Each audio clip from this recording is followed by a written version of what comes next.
तो हेलो दोस्तों, जैसा कि आपने पिछले एपिसोड में देखा था कि लिहान इमोर्टल ताऊ को मारकर उसका पीक हथिया लिया होता है, जिसके कारण वो छोटू मास्टर उसे 2 पीक का न्यू लीडर बना देता है, जो कि भविष्य में उसे ही कंट्रोल करना होगा। और भविष्य में ऐसा कभी नहीं हुआ है कि एक मास्टर 2 पीक को कंट्रोल करे। तो नेक्स्ट एपिसोड के स्टार्टिंग में हमें दिखाया जाता है कि सभी डिसाइपल किसी पवेलियन के बाहर चारों तरफ काफी ज्यादा शोर मचा रहे होते हैं। वो न्यू यंग मास्टर लिहान से काफी ज्यादा नाखुश होते हैं। वो नहीं चाहते थे कि कोई लड़का उनका यंग मास्टर बने। वो काफी ज्यादा आंदोलन कर रहे होते हैं। तो इसके बाद लिहान वहाँ से रूम से बाहर आता है। उसको देखकर सारे डिसाइपल चिल्लाने लगते हैं। लिहान को इमोर्टल फेरी द्वारा पता चलता है कि वो छोटू मास्टर उसे यहाँ का पीक मास्टर बना के चला गया है, ताकि तुम्हें पीक के अंदर होने वाले सारे हलचल को खुद ही संभालना पड़े। फिर सारे डिसाइपल लिहान से स्पिरिचुअल स्टोन की मांग करने के लिए आए होते हैं। वो बोलते हैं, पहले मुझे स्पिरिचुअल स्टोन 2 गुना मिलता था, अब हमें 3 गुना चाहिए, जिसके लिए वो सारे धरने पे आए होते और छोटू मास्टर यहाँ से गायब हो चुके हैं। तो यहाँ का न्यू यंग मास्टर होने के नाते लिहान को ये कंप्लेंट स्वीकार करके इसके खिलाफ आवाज उठाना होगा। तो डिसाइपल ये भी बोलते हैं, अगर हमें 3 गुना स्पिरिचुअल स्टोन नहीं मिला तो हम इस सेक्ट को छोड़कर किसी दूसरे सेक्ट को ज्वाइन कर लेंगे। तो लिहान बोलता है, तुम सब तो काफी ज्यादा चिंता कर रहे हो। तो लिहान बोलता है, तुम सब इतना ज्यादा मेहनत करते हो, उस हिसाब से तुमको 3 गुना नहीं बल्कि 5 गुना स्पिरिचुअल स्टोन मिलने चाहिए। उसके बाद लिहान एक बंदे को बुलाता है, अगर तुम्हें स्पिरिचुअल स्टोन चाहिए तो तुम मेरे पास आओ। फिर लिहान उसके सारे स्पिरिचुअल स्टोन छीन लेता है। तो लिहान कहता है, अरे सॉरी, दरअसल मैं कहना चाहता था, मैं तुम सबसे स्पिरिचुअल स्टोन लेने वाला हूँ, देने वाला तो ही नहीं। तो जिस बात से सारे डिसाइपल भड़क उठते हैं और कहते हैं, तुम चाहे यहाँ के यंग मास्टर क्यों ना हो, हम तुम्हें स्पिरिचुअल स्टोन नहीं छीनने देंगे। और इस बात से लिहान को कोई फर्क नहीं पड़ता है। वह उस डिसाइपल के सारे स्पिरिचुअल स्टोन छीन लेता है और लिहान सारे डिसाइपल से स्पिरिचुअल स्टोन मांगने लगता है। तो कुछ डिसाइपल उससे नाराज होते हैं और बोलने लगते हैं, तुम तो यहाँ पे हमारे ऊपर धौंस जमाने की कोशिश कर रहे हो, मास्टर को आने दो, हम तुम्हारे बारे में सारी सच्चाई बता देंगे। तो इस बात को सुन के लिहान काफी ज्यादा भड़क चुका था। तो लिहान बोलता है, तुम सभी अपने स्पिरिचुअल स्टोन देते हो या फिर मैं तुम्हें आगे कुछ और बताऊं। इसके बाद लिहान वहाँ पे मौजूद सभी बंदों की धुलाई करने लगता है और इधर सारे डिसाइपल कीड़ों मकोड़ों की तरह सोए हुए पड़े रहते हैं। फिर वहाँ पे वही लड़का आता है जिसे कि मिस मैंग ने कंट्रोल किया था और कहता है, मास्टर मुझे माफ कर दीजिए, मैं आपसे स्पिरिचुअल स्टोन नहीं मांगूंगा। तो लिहान कहता है, तुम मुझसे दूर रहो, तुम जब भी आते हो कोई गलत हरकत करने लगते हो। और कहता है, तुम मेरे पास से जल्दी से जाओ और इन सारे डिसाइपल को ले जाके कहीं पे फेंक देना। और मेरी बात ध्यान से सुनो, ध्यान पीक अब मेरा है, यहाँ पे सभी ट्रेजर को सील कर दो और इसके अलावा ट्रेजर हाउस में कोई और ना जा सके। अगर कोई भी ट्रेजर वहाँ से गायब हुआ तो मैं तुम्हें दिखाऊंगा कि मैं क्या कर सकता हूँ। तो फिर उसके बाद यहाँ से दूसरा सीन शिफ्ट होता है, जहाँ पे हमें छोटू मास्टर को दिखाया जाता है, जहाँ पे छोटू मास्टर मिस मैंग को एक काफी ज्यादा पावरफुल ट्रेजर देते हैं, जो कि पहले के पुराने सेक्ट लीडर को दिया गया था। उनके मर जाने के बाद यह ट्रेजर मिस मैंग को दिया जा रहा है और वो भी चुपके से। यह ट्रेजर मिलने के बाद मिस मैंग छोटू मास्टर का शुक्रिया करती है। फिर हमें पता चलता है कि ये दोनों मिलकर लिहान को सेक्ट से बाहर निकालने का प्लान बना रहे हैं, जो कि काफी ज्यादा सीक्रेट प्लान होता है। इसके बारे में हमें नहीं बताया जाता। फिर हमें नाइट का सीन दिखाया जाता है, जहाँ पे इमोर्टल फेरी लिहान पे हंस रही होती है। तो लिहान पूछता है, तुम मुझ पर क्यों हंस रही हो। तो इमोर्टल फेरी बताती है, तुम हो ही ऐसे कि तुम्हें देखकर मेरा दिल हंसने का करता है और मुझे आज भी वो दिन याद है जब मैं तुम्हें 7 इमोर्टल से मरने से बचाई थी। तुम उस समय काफी ज्यादा छोटे और नादान थे और काफी ज्यादा कमजोर भी थे और मैंने काफी ज्यादा मेहनत करके तुम्हें काफी ज्यादा पावरफुल कल्टीवेटर बनाया और मुझे ऐसा लग रहा है कि आज भी तुम उसी हालत में हो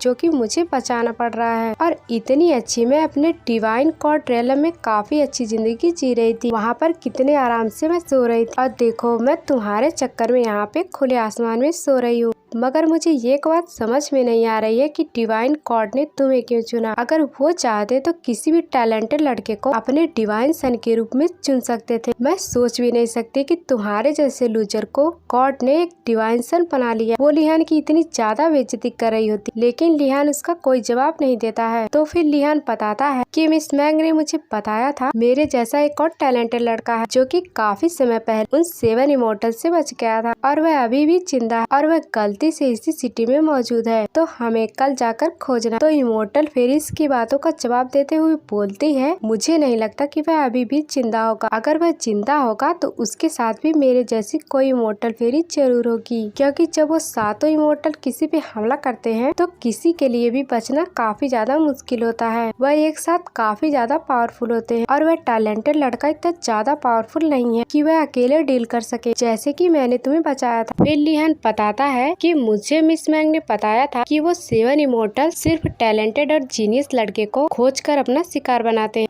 और मुझे मालूम चला है कि 7 इमोर्टल के हमले से वो लड़का भी बच गया था और वह इस सिटी में मौजूद है, जिसके बारे में मैंने तुम्हें पहले बताया था। तो इसके बाद बताता है, मुझे जो जानकारी काफी ज्यादा मेहनत करके मिलती, वो जानकारी मुझे इतनी ज्यादा आसानी से मिल रही है, तो इसका मतलब तुम समझी थी कि कोई मुझे फंसाने की कोशिश कर रहा है। तो जिस बात पे इमोर्टल फेरी बताती है, तुम चिंता मत करो, अब समय आ चुका है कि हम अपने सीक्रेट को रिवील कर दे और हम अपने रियल अवतार में आए, क्योंकि अब हमें किसी से डरने की जरूरत नहीं है। मैं जानता हूँ कि तुम किसी भी बंदे को लेकर उसकी सच्चाई उगलवा सकती हो, लेकिन तुमने उसी समय जब हमने इमोर्टल ताऊ को मारा था, तो तुमने उसे अपने कंट्रोल में ना लेकर बल्कि तुमने डिमोन फॉक्स को उसे कंट्रोल करने के लिए बोली थी। तो मुझे बताओ कि आखिरकार तुमने ऐसा क्यों किया? तो इमोर्टल फेरी इसकी बातों का जवाब देते हुए बोलती है, अगर मैं उसे अपनी पावर से कंट्रोल करती तो वो अपनी सारी सच्चाई उगल देता, और सारी सच्चाई तुम्हारे लिए काफी ज्यादा खतरनाक हो सकती है, क्योंकि अगर तुम ये सब जान गए तो तुम अपना एक्शन जल्दी लेने लगोगे। तो लिहान कहता है, अच्छा तब तुम ये सब काम सीक्रेटली करना चाहती थी ताकि किसी को पता न चले, आखिरकार ऐसा क्यों? तो जिस पर इमोर्टल फेरी बताती है, तुम्हें नहीं लगता तुमने जिसे मारा उसका पावर काफी ज्यादा था? इमोर्टल ताऊ जिसका पावर डिवाइन रियलम की तरह था, और तुम्हारे मास्टर जिन्होंने तुम्हें गोल्डन पीक की जिम्मेदारी, उसका पावर भी कुछ ऐसा ही था, जिससे मैं कंफर्म हो गई कि धरती पे डिवाइन पावर का कोई न कोई सोर्स जरूर मौजूद है, जिसके कारण ये सभी ज्यादा इतने पावरफुल हो रहे हैं। और अगर डिवाइन रियलम का पावर इस रियलम में इसी तरह आता रहा तो कोई न कोई काफी ज्यादा पावरफुल बन जाएगा और इस पूरे वर्ल्ड को तबाह कर देगा, जिसे मैं कतई नहीं चाहती। उसकी बातों का जवाब देते हुए लिहान बोलता है, तुम किसी भी इमोशनल या फीलिंग्स को नहीं समझ सकती, आखिरकार तुम्हें इस दुनिया के लिए इतना ज्यादा प्यार कहाँ से उभर आया? तो फिर इमोर्टल फेरी बताती है, मुझे ऐसी फीलिंग आती है कि मैं इस दुनिया से जुड़ी हुई हूँ, मुझे यह जगह काफी ज्यादा जानी पहचानी लग रही है, और तुम भी, जो कि ये सारे नज़ारे हमारे पास्ट लाइफ से रिलेट करते थे। तुम मेरे से ज्यादा ही काफी ज्यादा खुशकिस्मत हो, जो कि तुम्हें तुम्हारे फैमिली के किलर्स के बारे में भी मालूम है और अपने हिस्ट्री के बारे में, और मैं कितनी अनलकी हूँ जो कि मुझे ना तो मेरे फैमिली के बारे में मालूम है और ना ही मेरे पास्ट के बारे में। पहले मैं भी एक इंसान हुआ करती थी और किसी ने मेरा सब कुछ छीन लिया और मैं एक इमोर्टल फेरी बन गई, और इस प्रकार मैं इमोशनल लेस हो गई, पर अभी भी कुछ भी फीलिंग्स बाकी है। तब फिर इमोर्टल फेरी ऐसा सोचकर काफी ज्यादा उदास होने लगती। तो लिहान इमोर्टल फेरी को इतना ज्यादा उदास देखते हुए उस टॉपिक को चेंज कर देता है और बात को खत्म कर देता है।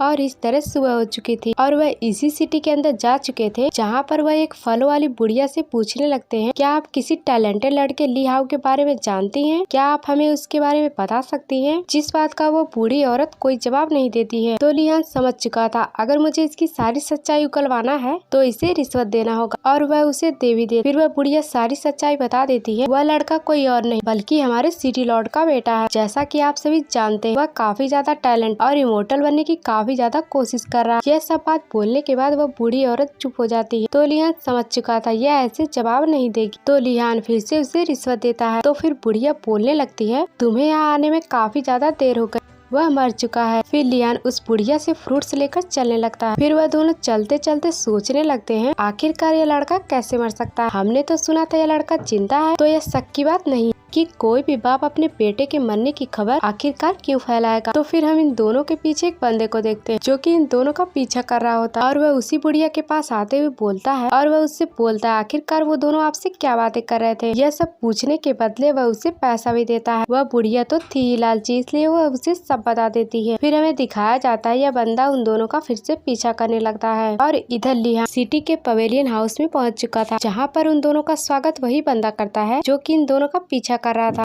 फिर लिहान बोलने लगता है, मैं लिहाओ का दोस्त हूँ, मैं उसकी मौत की खबर सुन के उसे श्रद्धांजलि देने के लिए यहाँ पर आया हूँ और उसकी मौत से मैं काफी ज्यादा मायूस हूँ। फिर इमोर्टल फेरी चारों तरफ स्कैन करके पता लगाने लगती, यहाँ पर कोई खतरा तो नहीं है। यहाँ पर स्कैन करने के बाद इमोर्टल फेरी लिहान को बताने लगती है, तुम्हारी अब खैर नहीं कि सिटी के लॉर्ड ने यहाँ पर कई सारे एशियन को हायर किया जो कि एक किलर है। यहाँ पर यह कहने की देरी ही थी कि तभी पवेलियन का चारों तरफ से गेट बंद हो चुका था और वहाँ पे कई सारे एसेंशियल्स आकर लिहान के ऊपर अटैक करने लगते और कुछ पल में ही लिहान को मौत के घाट उतार देते हैं और वह घुसपैठिया बंदा सिटी लॉर्ड को बुलाने लगता है और वो बोलता है, मैंने इस बंदे को काफी ज्यादा आसानी से मार दी, जिसको मारने में मुझे काफी ज्यादा महंगी इक्विपमेंट की जरूरत पड़ी और मैं उम्मीद करता हूँ कि आप इसके बदले में मुझे कुछ अच्छी रकम देंगे। फिर वहाँ पर सिटी लॉर्ड आते हुए बोलता है, यह लड़का हमें बेवकूफ बनाने की कोशिश कर रहा था, मेरा बेटा 7 साल पहले ही मर गया, आखिर इतने सालों के बाद इसका कौन सा दोस्त जो किससे मिलने आया। तो लिहान को मरा हुआ देखकर वहाँ पे मौजूद किलर्स काफी ज्यादा खुश होते हैं और बोलते हैं, इस मामूली से लड़के को मारने के लिए आपने मुझ जैसे एसेंशियल को हायर किया, यह तो इतना ज्यादा आसान टास्क था कि इसे तो एक जूनियर मार देता। तभी लिहान फिर से जिंदा होते हुए बोलने लगता है, तुम सब क्या बातें कर रहे हो, मुझे तो समझ में ही नहीं आ रहा, तुम सब किसको मारने की बातें कर रहे हो, जरा तुम पीछे तो देखो, तुम्हारा बाप आया है। फिर उसके बाद वो सभी पीछे देखते हैं तो लिहान उन सभी के पीछे आ रहा होता है। वह अपने वेपन को निकालते हुए इस बंदे को मार देता है। तो लिहान काफी ज्यादा गुस्से में वहाँ पर मौजूद सभी किलर्स को मार देता है और आखिर में वहाँ पे 2 किलर्स बच जाते हैं जो कि वहाँ से भागने की कोशिश करते हैं और बोलने लगते हैं, मास्टर मुझे माफ करिए, पैसों से ज्यादा मेरी जान कीमती है, मैं यहाँ से भाग रहा हूँ। फिर लिहान उन दोनों का रास्ता रोक देता है। फिर इमोर्टल फेरी दोनों बंदे को काफी ज्यादा फनी अंदाज में डराने लगती है और फिर यह नजारा देखकर वो दोनों बेहोश हो जाते और यह नजारा देखकर सिटी लॉर्ड डरने लगता और वह लिहान के सामने कई सारे प्रस्ताव रेडी करने लगते हैं, जिसमें वह यह भी बताता है, तुम मुझे जान से मत मारो, मैं तुम्हें अपना सारा ट्रेजर दे दूंगा। यह बात सुनने के बाद लिहान बोलता है, अच्छा मैं तुम्हें जान से नहीं मारूंगा, पर तुम्हें मुझे एक सच्चाई बताना हो अपने बेटे के बारे में। तो लिहान सिटी लॉर्ड के माथे पे अगरबत्ती सा कुछ लगा देता जिससे कि वह सच बोल पाए और लिहान उससे पूछने लगता है, पहला सवाल, तुम यह बताओ कि लिहाओ कहाँ है। जिस पर सिटी लॉर्ड बताता है, मैंने उसे नीचे बेसमेंट में कैद कर दिया क्योंकि वह काफी ज्यादा पागल हो चुका है, वह किसी को भी मारने के लिए हमेशा रेडी रहता और वह कई साल पहले उन 6 इमोर्टल से फाइट किया था जिसमें उसने अपने इमोशन को खो दिया था और पागल की तरह बिहेव करने लगा और वह एक सीरियस इंजरी से जूझ रहा है, जिसे ठीक करने के लिए मैंने कई सारे उपचार ट्राई किए मगर यह सब ठीक नहीं हुआ, इसलिए मैंने उसे कैद कर दिया।